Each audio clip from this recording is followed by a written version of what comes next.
Kui ma täna siia jõudsin, siis oli üks väga huvitav üritus, kuhu mul oli kutse, nimelt Soome suurettevõte Nokia, no kes seda ei mäletaks, Nokia 3030, siis Nokia korraldatud üritus, mis puudutab siis tulevikutehnoloogiat ja seda, et kuidas nemad ühe Euroopa suurettevõtjana suudaksid kaasa joosta seda võidujooksu, mis on maailmas toimumas, tehisintellektile, kübertehnoloogiale, tehnoloogia arengule, kvantumtehnoloogiale, nii et osalesin seal üritusel, et siis arutada neid kitsaskohti, väljavaateid, võimalusi maailmas globaalselt ja loomulikult asja lõpuks see lõpptulemus on see, et Euroopa Liidus on liiga palju regulatsioone, mis takistavad Euroopa ettevõtjatel normaalselt areneda, kasvada, saada võimekust juurde, ehk et kui Ameerika ettevõtted jooksevad juba ammu meil pikalt eest ära, hiinlased on ammu ees ära, siis eurooplased kõvasti reguleerivad ja mõtlevad, et kuidas siis limonaadipudelite korke kinni keerata, et jumala pärast need plastikkorgikesed ei satuks kuidagi maapinda või ookeanisse.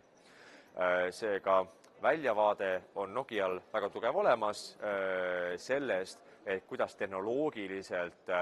üritada tasa teha seda kaotusseisu Hiinale ja USA-le. Nüüd on küsimus pigem nagu Euroopa Liidus ja liikmesriikides, et kas on ka olemas päriselt tahe selleks, et bürokraatiat ja neid regulatsioone ja takistusi vähendada või kui minnakse samamoodi edasi, siis sisuliselt me oleme väljasureva rahvastiku ja väljasureva majandusega kontinent maailmas, mis on lükata ja tõmmata ja kus pigem Hiina, USA või Venemaa otsustavad meie eest. Seega soomlastesse mul on usku, ma arvan, et see võimekus on neil väga kõva, aga nüüd on küsimus pigem kõigis meis, et kas me suudame Euroopa Komisjoni niivõrd kõvasti raputada, et nad tagasi tuua reaalsusesse, mis puudutab bürokraatia, regulatsiooni ja majanduslikku konkurentsivõimet, või minnakse samamoodi edasi oma ülebürokratiseerimisega, rohepöördega, regulatsioonidega. Eks aeg näitab, ülemäära optimist ma kahjuks ei ole, kuna me kõik teame, et bürokraatia loob uut bürokraatiat ja selle hävitamine on kohutavalt keeruline. Aga anname endast parima. Teine asi, mis mul on toimunud, on siin toimus kohtumine Eesti töötajatega, kes tegelevad siis kõikide õigusaktide, seadusloome tekstide tõlkimisega eesti keelde, just nimelt ka juriidiliselt, et need oleks korrektsed, ühtsed, selgelt arusaadavad. See kõlab natukene võib-olla ehk humoorikalt, kuna Euroopa Liidu õigustekstid ei ole tavaliselt mitte kunagi selgelt arusaadavad, vaid tegemist on väga tihti bürokraatliku hämaga selleks teksti toota, aga kuna ma tean, et Eesti inimesi, kes siin töötavad, siis nad vähemalt üritavad endast parima anda, et seda teksti kokku panna, seda nii-öelda õigusloomet, mis on vastu võetud parlamendis, Euroopa Komisjonis, et see oleks võimalikult arusaadav keskmisele inimesele, kuigi selle lugemine on väga raske. Aga kohtumine oli üpris huvitav. Ja kolmandaks oli mul kohtumine ühe siis nii-öelda kommunikatsiooni inimesega, kes esindab ühte suurt tubakatoodet, kuna Euroopa Liidus on tulemas suur tubakatoodete reform ehk direktiivi muutus, mis käsitleb siis, et mis tubakatooted Euroopa Liidus on lubatud, kui kõrgelt neid maksustatakse, mis on need piirmäärad ja see on jällegi valdkond, kus loomulikult liigub miljardeid eurosid igal aastal. Seal on erinevad siis korporatsioonide huvid, majanduslikud huvid ja see muidugi, mis on minu huvi isiklikult, on see, et liikmesriikidel säiliks võimalikult suur iseseisvus, maksustada vastavalt enda äranägemisele, kuna näiteks praegu on Prantsusmaa tegelemas nikotiinipattide keelustamisega, kuna nad arvavad, et see on liiga terviskahjustav. Belgias on need juba keelustatud. Samal ajal Rootsis on olemas täiesti legaalne snus, mis ei ole mitte nikotiinipadjad, vaid tubakatooted, kus on padjakesed, kus enamjaolt on tubakas ja siis maitseained või mingisugused muud ained sees.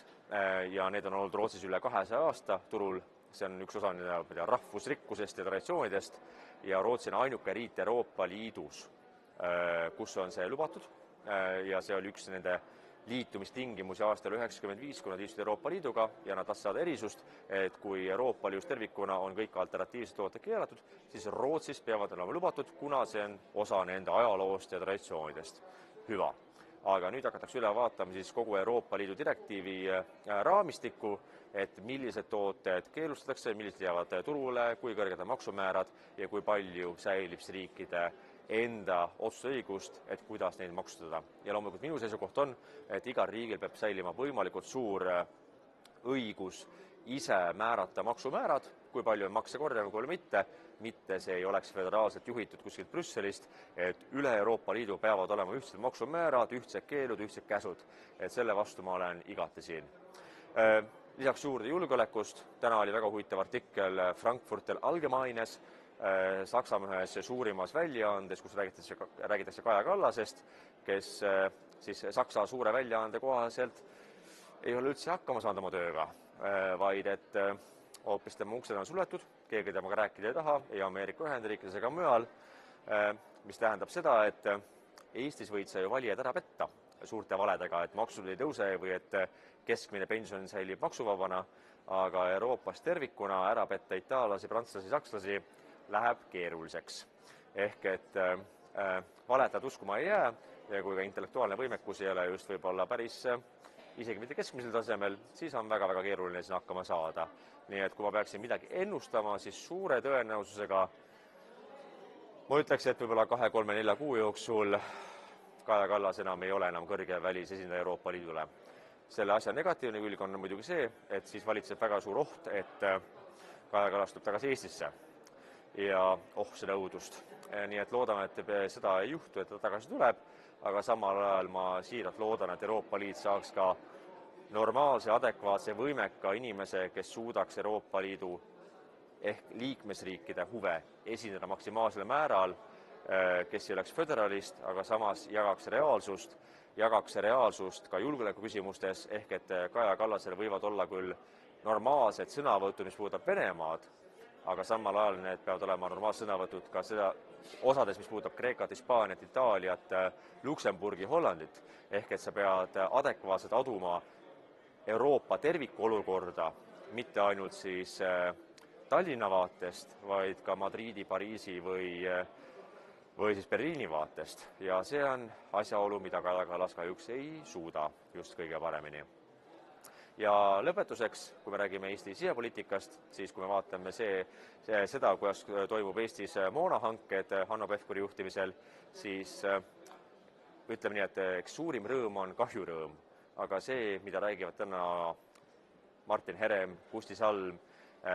teised julgeolekueksperdid, siis